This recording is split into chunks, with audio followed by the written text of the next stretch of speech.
Oi, eu sou o Nicolas, eu vou apresentar essa primeira parte do nosso trabalho de arquivos. Meu grupo sou eu e o Felipe Serri. Basicamente aqui no nosso programa main a gente primeiro inclui algumas funções que a gente vai usar mais para frente. Aqui na main a gente declara as variáveis da nossa operação que a gente vai ler, o nome do arquivo binário, o nome do arquivo CSV, ler a operação, a gente vê, se a operação for 1, a gente tem que ler o nome do arquivo CSV, ler o nome do arquivo binário pelo usuário. Aqui a gente abre os dois arquivos e verifica se deu certo, abrir. Chama a função createTable, que é da especificação da funcionalidade 1.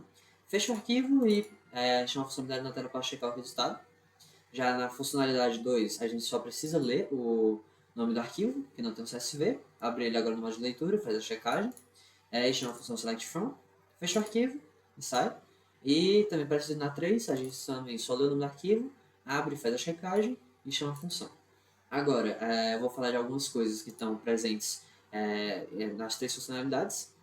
Aqui alguns valores padrões que a gente vai usar. Depois a gente tem aqui um struct, cabeçalho, que os campos dela são referentes aos campos que tem no nosso arquivo binário, né, do cabeçalho, do nosso arquivo binário. Aqui a gente tem a struct registro, que ela vai também ter os campos referentes aos campos que a gente tem no nosso registro do arquivo binário. E aqui algumas funções. Essas funções são essas aqui, que a primeira ela retorna um registro com valores padrões. A segunda ela retorna um cabeçalho também com valores padrões, que a gente vai usar, por exemplo, aqui, que na nossa função createTable ela é dividida em duas partes. A primeira parte escreve o cabeçalho do nosso arquivo binário, a segunda parte escreve os registros. Aqui a gente escreve, a gente primeiro pega essa struct com valores padrões e escreve ela no nosso arquivo binário com fret. Depois, aqui nessa função, para a gente escrever os registros, a gente vai nesse loop, né? Nesse loop a gente pega esse struct de registro padrão, vai escrevendo com fscanf nela, verifica se é o final do arquivo com esse if, verifica se o campo é nulo nesse aqui. Isso é semelhante a todos os outros. Calcula o tamanho do registro e escreve no arquivo esse registro que a gente fez a leitura. Atualiza da nossa struct os valores do cabeçalho, fecha o arquivo CSV e atualiza no arquivo binário o nosso cabeçalho. Agora o Felipe vai explicar outra parte do nosso programa. Para as funções select no nosso trabalho, a gente resolveu separar as duas em um mesmo arquivo, tanto para a questão de organização, tanto porque elas usam funções internas em comum. Então vamos entender as funções internas inicialmente. A função printreg vai receber uma struct cabeçalho e uma struct registro e vai printar esse registro com base nas especificações do projeto. Ela é bem simples. A função cabeçalho, ela vai primeiro alocar espaço para o cabeçalho a partir da função constrói_cabe, fazer a leitura dos dados e vai retornar esse cabeçalho alocado já com o ponteiro do arquivo deslocado para o final do cabeçalho. A função lereg, ela vai ter um funcionamento parecido. Primeiro a gente vai alocar espaço para o registro, a partir da função constrói_reg, fazer a leitura dos dois primeiros campos, e se a gente perceber que esse registro for removido, a gente já desloca o ponteiro para o final do registro e retorna ele sem ler os demais campos.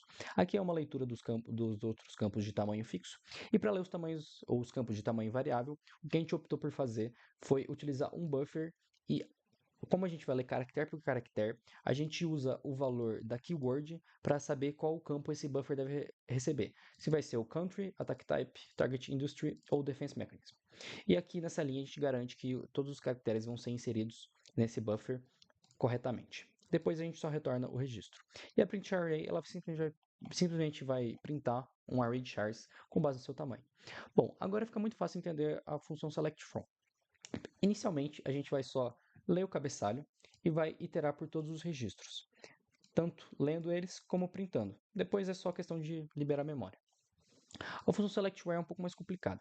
A gente vai também fazer a leitura do cabeçalho e aqui, nesse loop, a gente vai saber quantas vezes esse selectWhere vai ser feita, quantas vezes essa busca vai ser feita. Bom, aqui a gente tem o registro regbase, que vai ser o struct onde vai ser os armazenados os dados que a gente vai querer buscar. E aqui nessa linha a gente garante que o ponteiro vai sempre estar posicionado corretamente em todas as buscas. A gente resolveu utilizar uma lógica de flag, então toda vez que um critério ele for ser usado como seleção, a flag vai ser definido como 1 a partir desse switch case aqui.